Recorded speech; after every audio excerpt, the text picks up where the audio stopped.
I know that a lot of you choose the American accent, and a lot of you want to actually learn the American accent. This doesn't mean that the British accent is not great or something like that. It's just that sometimes we choose American accents because it's much more easier for us. Or for example, when I chose to learn American accent because I loved American films and American actors, and I wanted from the beginning to learn how to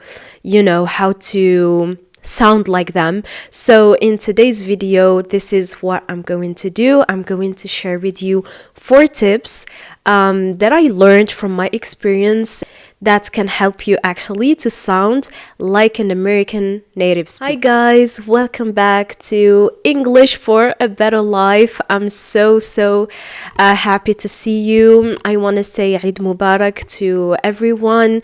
Yeah, I know it have been a while that I didn't come on here. I'm just so sorry, you guys. I didn't have any time. I was like with Eid, family and everything. But right now is the time to continue doing courses in English. And so as you saw on the title of the video, today I'm going to share with you 4 tips how to sound like an American native speaker. All right, let's go. But before starting, I'm going to ask you to like the video if you really like it, because it can help this video to go much more to much more of the people who are interested to learn English, and to subscribe into the channel so that you become a part of our family, of course. And also just want you to know, maybe this is the first time for you watching me. So my name is Ines, first of all, and secondly is that I have a school online called Languages for a Better Life, and in this school I give English courses, especially for people who want to actually practice the language. They understand everything but they struggle to practice English. So this is what I do in my courses. I help you to practice. The first course is for free if you want to try. So if you are interested, there is a link under the video. Click on it and take the first free session with me. Okay, so the first tip for you to sound like an American person is that American people always say, if you notice that on films or series, they are going always to say N instead of and.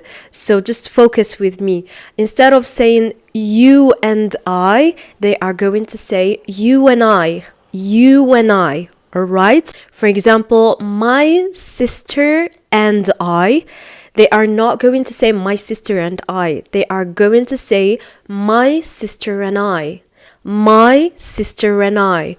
All right. So that sounds much more like an N than an and. All right. So when you write it, you write an and, but when you pronounce it, you are much more likely going to pronounce it like an an. So you and I, my sister and I, and there are a lot of other examples. For example, you told me this and what? You told me this and what? All right.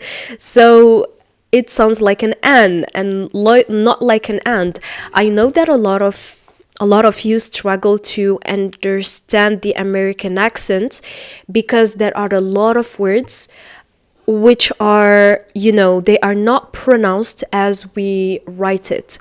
And this is why a lot of you struggle to write the right sentence, because you're not used to their pronunciation. Whether the British pronunciation is much more better because or maybe for you much more easier because they are spelling the words as they are writing them.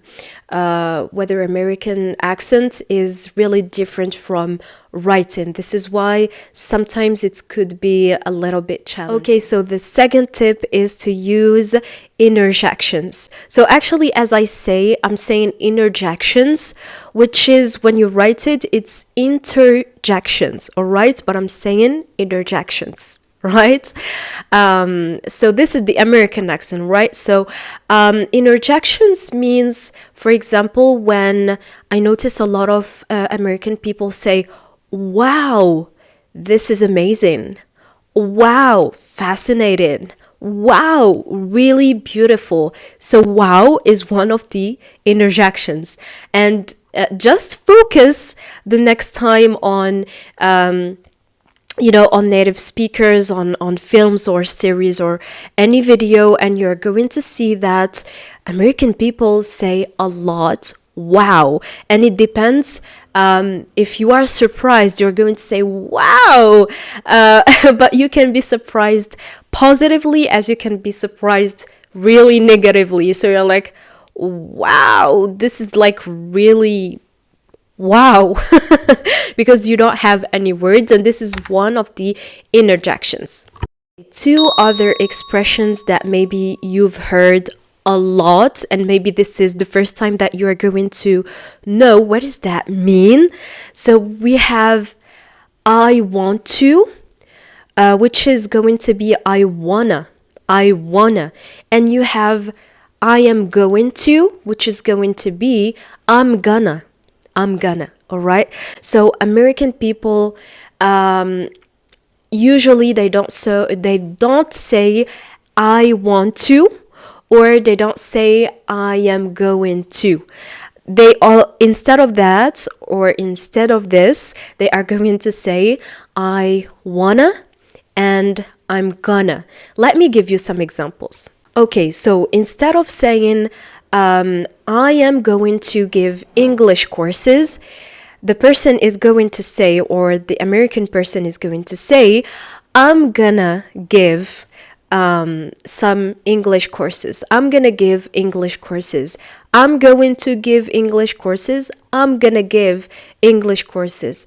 Oh, or for example, I want to give English courses. Instead of that, he or she is going to say, I want to give English courses. I want to give English courses. And this is why sometimes you struggle. You don't know what does that mean. And right here, I find English subtitles really helpful for you to understand. What does that mean? I want to do this. I'm gonna do this. All right. So often you're not going to listen to American people say I'm going to, I want to, you're gonna did you see? So you are going to listen to him saying, or to her saying, I'm gonna do this, or I want to do this. And once you are used to listen a lot to American people, it's impossible for you to not use this expression. So if you want to sound like an American native accent, use this too. I want to do this. I'm gonna do this. I'm gonna take a shower. I want to eat chocolate chips. I want to eat chocolate chips. I'm really sorry, the sun right here. And also often you are also going to listen to people saying, want to go with me? Want to try this? Want to do this? Want to go with me? Do some grocery shopping? Like without adding, do you want? Like wanna go with me? Wanna hang out with us? Like it's something really, really famous in the United States. Okay, so a third tip that you can see maybe on educational channels or educational videos, like it is not real conversation, in the real life, but it's called emphasizing on some words or on some expressions to send an important message. So for example, if I say, hi, my name is Ines, I am an English teacher, Did you see? I just switch on my voice, I change in it, and I emphasized on this expression. I am an English teacher, just to show you, to send to you an important message that I am an English teacher, okay? So that you get the message. Yeah, this is called emphasizing and stressing on some words or some expressions to show you or to attract your attention. Okay, and the final tip is called articles, all right? So American people really use articles, which is about N, A, the, what else? Yeah, A and the. So you have to make attention, to pay attention to these articles, because you have to use them in the right way, and also you have to not forget them. Sometimes we forget them, and they are so important. So for example, as I told you in the last example, I am an English teacher. I am an English teacher, okay? I didn't say I am the English teacher, I am a English teacher, I am an English teacher. So you have to use the right article to sound like an American one, all right? So another example is, you can say I worked an all-nighter. I worked an all-nighter, all right? So what does that mean? What does that mean? All-nighter means that when you have to stay up all the night because you didn't finish a project or you have to revise for an exam. So this expression, when you have to stay up all night to finish something, the expression for it is all-nighter. And before all-nighter, I have to do an all-nighter, all right? I have to go to the swimming pool. I have to go to the swimming pool, all right? Not I have to go to swimming pool. So you just don't have to forget them. And yeah, this is all about articles. There are a lot of other ways. So for example, when I say, I don't say a lot of, I say a lot of. I don't say better, I say better. I mean, there are a lot of words. You just have to be used to them. And how are you going to be used to them? Is by listening. This is why I always tell you guys, listening is important, but also practicing. The more you listen and you practice those words, the more you're going to sound like an American native speaker. Guys, this was our video of the day. I hope that you like it. If you liked it, don't forget to subscribe to encourage me, and also to give me a thumbs up and hit the bell so that you receive every new video. Don't forget also to share this video with everyone who is trying and searching for good channels to learn English. And I'm going to say see you the next time. Bye.